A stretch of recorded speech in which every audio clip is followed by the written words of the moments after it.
할렐루야, 반갑습니다. 수요새벽 공부 22번째 시간입니다. 성령의 이르심을 받음. 사도행전 8장 29절부터 40절 말씀 중심으로 나누고자 합니다. 그 앞부분에 나온 말씀은 이제 예루살렘에 있던 사도들이, 특별히 베드로와 요한이죠, 사마리아에서도 하나님 말씀을 받았다고 하는 소문을 듣고 이제 베드로와 요한을 파송하게 됩니다. 예루살렘 교회에서. 그래서 마침내 이제 사마리아에 가서 성령 받기 위해서 기도했죠. 성령이 임하는 거 보면서 거기에 먼저 변화되었던 시몬이라는 사람이 있었는데, 이 사람이 돈을 주고 또 이것을 막 살려고 하게 됩니다.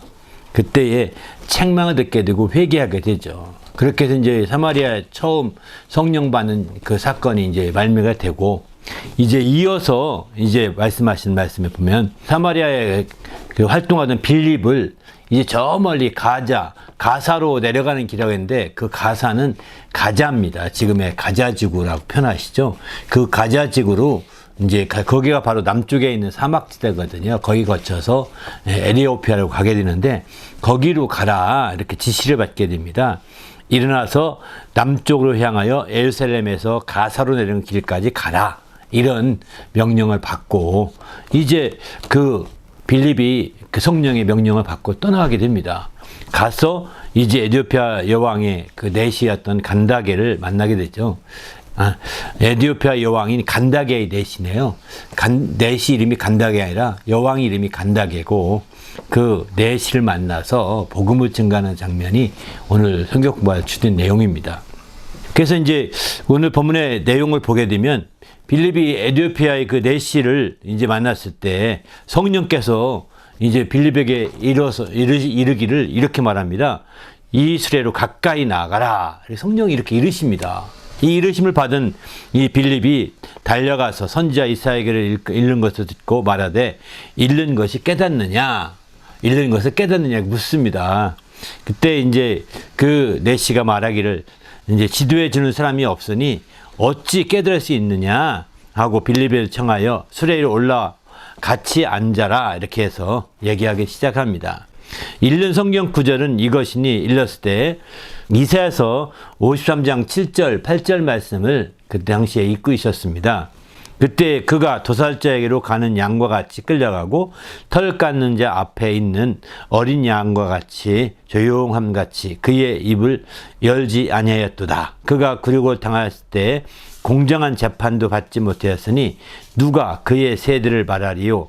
그의 생명이 땅에서 빼앗김이로다, 이렇게 표현하거든요. 이 말씀을 읽고 있으면서 내시가 빌립에게 묻습니다. 청컨대 내가 묻노니 선지자가 이 말 한 것이 누구를 가리킨 거냐?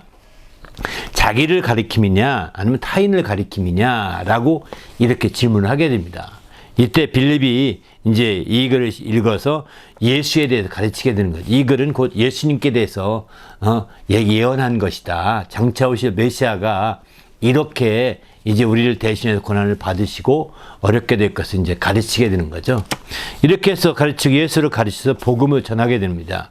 그러다가 이제 길 가다가 물 있는 곳을 보면서 내시가 말하되, 보라, 물이 있으니 내가 침례를 받음이 무슨 꺼리킴이 있느냐 하면서, 그래서 둘이 수레를 멈추고 빌립과 내시가 내려가서 침례를 받고 올라오게 됩니다. 둘이 물에서 올라올 새 주의 영이 빌립을 이끌어갑니다. 이끌어가서 이제 내시는 기쁘게 길을 가고 이제 다시 보지 못하게 되죠. 빌립은 이어서 아소도에 나타나고 여러 성을 지나서 복음을 전하고 사마리아에 있는 가이사랴에 이르게 됩니다. 이런 말씀의 내용이 전체적인 내용인데요. 오늘 이 말씀을 통해서 함께 꼭 나누고 싶은 것은 세 가지가 있습니다. 첫 번째는 성령이 이르심이 아주 그냥 애매모호하게 이렇게 이르시는 말씀이 아니라는 겁니다. 아주 세심하면서 구체적으로 일러주신다는 것을 말씀하고 있죠. 예를 들어서 일어나서 남쪽으로 향하여 예루살렘에서 가사로 내려가는 길까지 가라, 이렇게 얘기하시거든요. 구체적으로 말씀하시는 겁니다. 그리고 거기 갔더니 어떤 그 말 타고 가는 사람이 있습니다. 알고 봤더니 이 사람이 이제 에티오피아 여왕 간다게 내신 거예요. 그 국고를 맡은 자로 그 국고의 열쇠를 가진 자였다고 이렇게 표현하고 있습니다. 그에게 이 수레에 가까이 나가라 또 이렇게 이르십니다. 이렇게 주님의 성령께서 이르시는 것이 애매하게 어떤 감동만으로 주는 것이 아니라는 겁니다. 어떤 형식적인 감동으로 그냥 막연하게 모호한 상태로 가라고 나를 감동해 주셔서 갔다 이렇게 하는 것처럼 한 것이 아니라는 거죠. 이 수레에 가까이 가라 이렇게 명령하시는 거예요. 또 이제 그 가사로 내려가는 길까지 가라. 에르살렘에서 가사로 내려가는 길. 가사는 앞서 말씀드린 것처럼 가자입니다. 지금의 가자 지구를 가리키는 거기에 있는 중심 도시가 가사거든요. 근데 이제 우리 한국말로는 가사라고 표현하는데 영어라든가 보통 일반 사회에서는 가자지구라고 표현하죠. 그 지역 전체가 가자지구라고 표현합니다. 바로 팔레스타인의 거주지역이죠. 지금의 거주지역인데 가자지구하고 이제 서쪽 그 이제 서한 지구가 또 있죠. 요단 서쪽 편에 있는 지구입니다. 그렇게 해서 이제 그 두 군데가 있는데 이 가자지구는 바로 그 광야 그 밑에 거기서 지금 에집트랑 연결되어 있거든요. 에집트랑 연결되어 있는데 당시 에집트를 통해서 이제 내려가는 겁니다. 그 에티오피아로 내려가게 되는 거죠.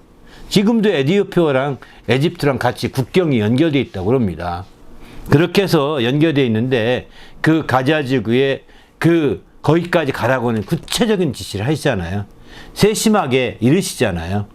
성령의 이르심이 그냥 모호하게 우리가 두리뭉실하게 대답하는 것이 말씀하시는 것이 아니라고 하는 것을 여기서는 배울 수 있어야 될 것 같습니다. 성령의 인도하심하면 너무 많은 사람들이 성령을 관념적으로 보기 때문에 관념적인 성령으로 이해하기 때문에 그냥 두리뭉실하게 모호하게 이렇게 말씀하는 것으로 생각하고 있지만 실제는 아니라는 거죠. 실제는 구체적이면서 세심하게 이렇게 명령하고 계시고 이르시고 계신 것을 성경을 통해서 우리가 알 수 있습니다. 두 번째 우리가 또 알아야 될 것은 성령의 인도하심이 그냥 막연하게 할 뿐만 아니라 구체적으로 하되 먼 미래까지 보면서 포석을 두고 말씀하신다는 겁니다. 성령이 먼 미래까지 포석을 두고 말씀하시는 거죠. 다시 말해서 성령의 역사가 그냥 눈앞의 것만 가지고 해결하고자 하는 것이 아닙니다. 여기 오늘 간다라 그 여왕이죠. 간다게 여왕. 이 여왕이 지금 통치하고 있는 지역이 에티오피아거든요. 에티오피아는 어디냐면 바로 애굽에 있어서 이제 남쪽으로 동남쪽으로 있는 거죠. 애굽의 동남쪽이라고 할까요? 홍해 연안으로 이어서 있는데 애굽의 동남 방향이라고 보시면 될 것 같습니다. 동남 방향이 있는데 거기는 고원지대입니다. 고원지대여서 온도가 사람 살기에 가장 적합한 땅이라고 합니다. 그 해발이 높은 지역이어서 이제 그러나 그 지역은 그 동남쪽에 적도가 가까운 지역이거든요. 그럼에도 불구하고 온도는 막 올라가는데 적도는 굉장히 뜨겁죠. 그럼에도 불구하고 거기는 에티오피아 지역은 고산지대여서 고원지대여서 아주 이제 그 살기가 아주 좋은 땅이라고 그럽니다. 그리고 외부에서 침략해 오기도 쉽지 않은 곳입니다. 그래서 그곳인데 이곳에 복음을 하나님이 전하고자 하는 아주 큰 성령의 그 먼 포석을 두고 있음을 보여주고 있는 거죠. 그래서 그런지 몰라도 실제로 에티오피아는 지금도 기독교가 있다고 합니다. 지금도. 원래 우리가 알다시피 에티오피아 그 시바 여왕이 그 에티오피아 여왕이라고 그러거든요. 옛날부터. 시바 여왕이 찾아와서 이제 그 솔로몬의 아들을 낳고 거기서 계속 이어서 같이 그 유대인 중에 한 부류라고 그러거든요. 그런데 이제 거기가 복음까지 전해진 거죠. 이렇게 초대교회 당시에 그 간다게의 그 여왕이 내시가 와서 복음을 받고 돌아가는 거죠. 그 국고를 맡은 자기 때문에 아주 굉장히 중요한 역할을 하는데 그가 가서 이제 이사야서 53장 7절 말씀을 읽고 거기서 복음을 빌립을 통해 정통으로 받게 됩니다. 그리고 마침내 그가 이제 돌아가서 뭐 할까 했겠습니까? 이제 초대교회 당시에 예수님 교회가 어떻게 이제 활동하고 있는지 좀 말씀 나누면서 이제 교회 생활 되지 않겠습니까? 요즘에 이제 우리가 알다시피 멜 깁슨이라는 유명한 영화 감독 있죠. 멜 깁슨. 그 사람이 이제 그 영화 고난에 대해서 아주 큰 예수님의 고난에 집중을 한 영화를 만들었지 않습니까? 요즘에 다시 그가 부활이라는 영화를 찍기 위해서 준비하고 있는데, 바로 그 에티오피아에서 그 교회에서 주님의 그 기록한 기록물을 많이 보고 있다고 합니다. 에티오피아의 기록물들은 대개가 서방교회의 기록물과 전혀 많이 다르다고 그럽니다. 서방교회는 로마교회가 주축이 되어서 이제 로마 국교회가 되면서 짬뽕된 면이 많거든요. 그런데 반면에 에티오피아는 처음부터 복음이 전해지고 그 뒤에 거기서 고원에서 주로 그들끼리 믿는 신앙이었기 때문에 아주 독특한 면이 있다고 그럽니다.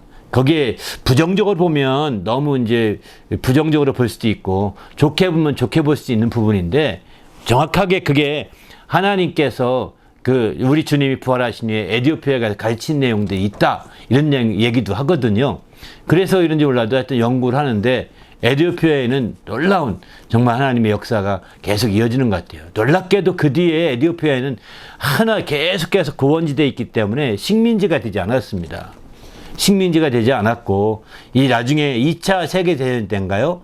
그때에 이탈리아가 잠시 쳐들어와서 그때 막 싸우고 했던 그런 경험이 있었다고 합니다. 그러나 식민지가 2000년 넘도록 식민지가 안 된 유일한 나라라고 할 정도거든요.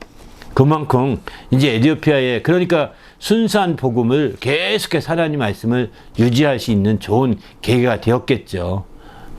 더 확실한 것은 하나님 나라에 가봐야 알겠지만, 그런 믿음의 역사들이 에티오피아에 있기 때문에 멜 깁슨은 예수의 부활을 확실하게 증거하기 위해서 그렇게 했다고 합니다. 이건 제가 왜 이렇게까지 말씀드리냐면, 에티오피아의 복음의 그 포석을 두기 위해서 이 내시를 집중적으로 하시는 것 본다면, 하나님께서 참 성령이 역사하시는 바도 놀라운 정말 역사라고 볼 수 있는 거죠. 특별히 이제 우리가 고넬료라는 유명한 사람 있죠. 백부장 고넬료가 있는데, 그가 베드로에 의해서 변화되고 다시 어디로 갔겠습니까? 그 이탈리아 부대의 백부장이기 때문에 다시 황제 친위 부대여서 복귀할 수밖에 없거든요. 그는 복귀해서 로마 교회를 세웠다고 하는 것이 정설이에요. 바로 이것도 로마에 간 적이 없는데 사도들이 이미 로마에 있는 로마 교회가 세워졌는데 누가 세웠겠어요? 바로 베드로가 세웠다고 로마 교회 안에서는 다 이렇게 얘기하거든요. 그러나 베드로는 온 적이 없다고 합니다. 바로 고넬료가 세우면서 우리를 가르친 분이 베드로였고, 베드로가 우리 로마 교회를 세운 것이다 라고 이렇게 깨우쳤고 가르쳤던 것이 그대로 전승되어서 그렇게 되었던 것 같습니다. 이것도 동일하게 성령의 역사가 이렇게 멀리 포석을 두는 거예요. 우리는 성령의 역사는 그냥 당장 눈앞의 것만 역사하는 것처럼 생각하지만 아닙니다. 성령은 눈앞의 것만 가지고 역사하지 않고 멀리 포석을 두고 역사하신다는 것을 그 말씀을 통해서도 우리가 잘 알 수 있는 거죠.